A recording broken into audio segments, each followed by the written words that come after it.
Good day and welcome back for the second part of our discussion on Green's theorem. So let me begin by just reminding you of the statement of Green's theorem.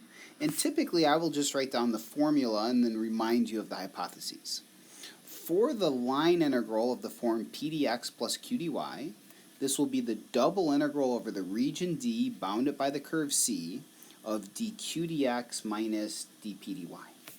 And note there are some very specific hypotheses. We need C to be a simple closed curve with a positive orientation, where a simple closed curve only intersects itself at the start point and the finish point, and a positive orientation is typically thought of as going around in the counterclockwise direction. So that as you walk around the curve, if you imagine looking to your left, that would be the region D that is enclosed. Now, it is very important that when we apply Green's theorem, we have a curve with a counterclockwise or positive orientation. But if we look down at the example we're going to investigate in a few minutes, we see that we have a curve with a clockwise orientation. And a curve with a clockwise orientation, this is not positive. But it turns out that if we have a curve given to us with the incorrect orientation, we can always fix that. And this is, in fact, a familiar concept from Calculus 1. So remember when we were in Calculus 1, if you wanted to integrate from, say, b to a, instead of going from a to b, that is to switch around the direction or order of integration, you most certainly can do that. They're not equal to each other, but they're equal up to this extra minus sign. That is, they're opposites. And the idea is similar with line integrals over simple closed curves. So for example, if you have the line integral over a vector field of a curve C, and the curve C has a counterclockwise orientation. So we're thinking it's going in that incorrect direction, at least in order to apply Green's theorem. Then what we could ask is, well, what about going in the opposite direction? So the curve minus C would be the curve going now in the positive orientation. But if we are to switch the direction of integration, much like we did in Calculus 1, we need to introduce a negative sign to balance out our work. So if the orientation of the curve is not in that counterclockwise direction, we could instead integrate over the curve minus C and put a negative out front. So let's go ahead and apply these ideas to the given example. We will evaluate the line integral over the vector field F, where C is a circle of radius 5 centered at the origin, oriented in the clockwise direction. So I will almost always begin by sketching the curve, as I would recommend that you do as well. So the curve is a circle, radius 5, centered at the origin, and we're traveling around it in the clockwise direction. And just as we've indicated above, this is not quite what we want. We would prefer to go around it in the counterclockwise direction, so a positive orientation, and then it would enclose this nice circular symmetric region D that would be very convenient for a double integral. With that foreshadowing, let's go ahead and apply Green's theorem. The line integral over the vector field can be expressed as the integral over the curve C of p dx, so that would be e to the x plus x squared y dx, plus q dy. So e to the y minus xy squared dy, where specifically the quantity with the dx is p and the quantity with the dy is q.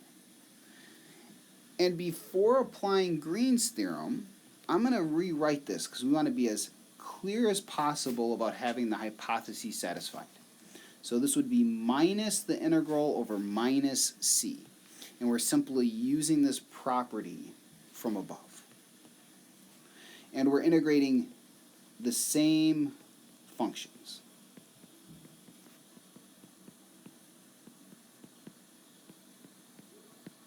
And now that we've corrected the orientation of the curve C, we are in the ideal scenario to apply Green's theorem.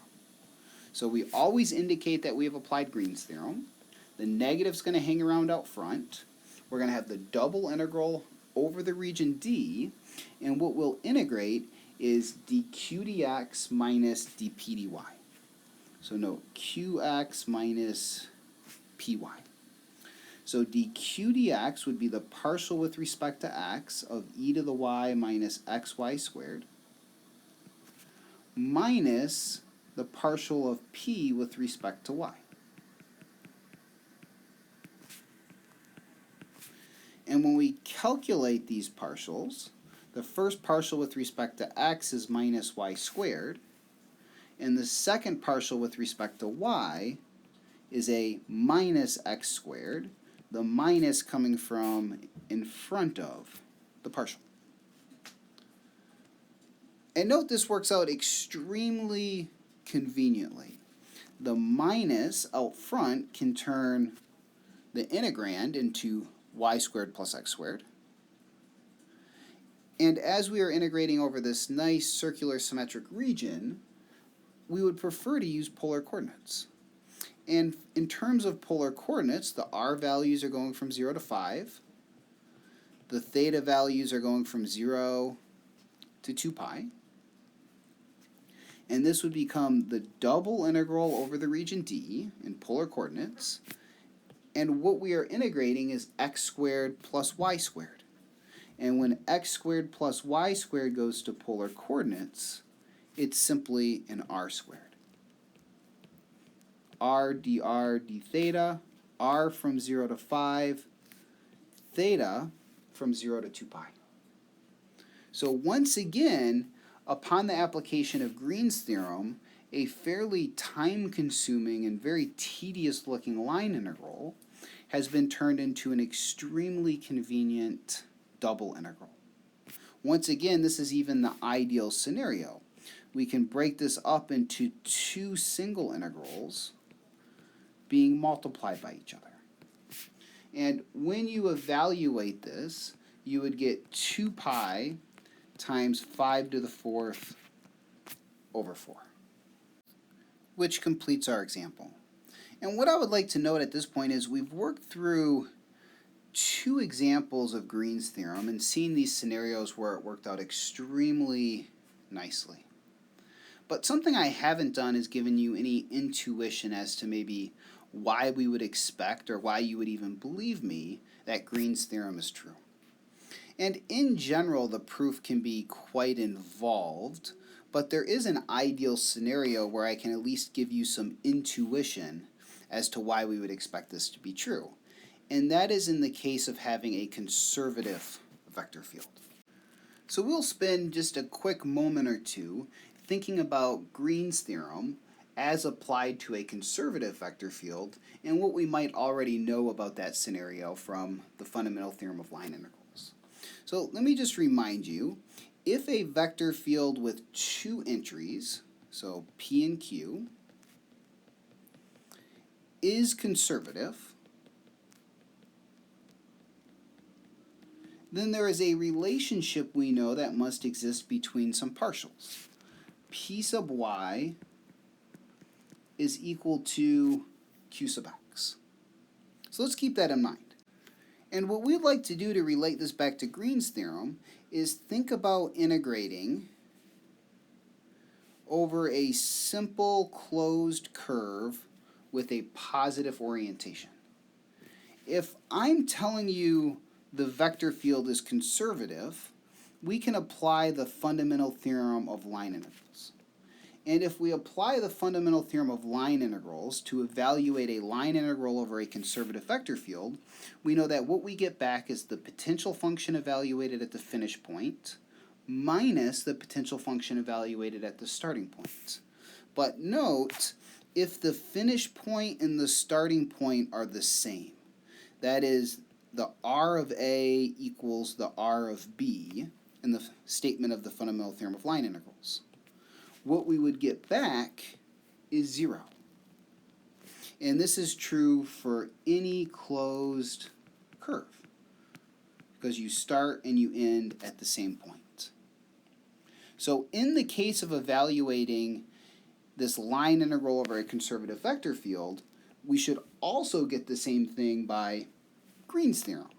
So what does Green's theorem tell us in this scenario? By Green's theorem, this line integral of interest can be expressed as a double integral over the region D, where the region D is bounded by the curve C that has a positive orientation, of dq dx minus dp dy. And note, if we were to focus in on this integrand for the double integral, we know py is equal to q sub x. So this is in fact the double integral over the region D of 0, and the double integral over any region of the function 0 gives us back 0. So that the 0 that we saw from the fundamental theorem of line integrals is also the same result we get when we apply Green's theorem. So hopefully this gives you at least a small bit of intuition for this very specific scenario that we can believe the statement of Green's theorem. In our next video, we will investigate applying Green's theorem from the opposite perspective. That is, starting off with a double integral and expressing it in terms of a hopefully simpler to evaluate line integral. So stay tuned and take care.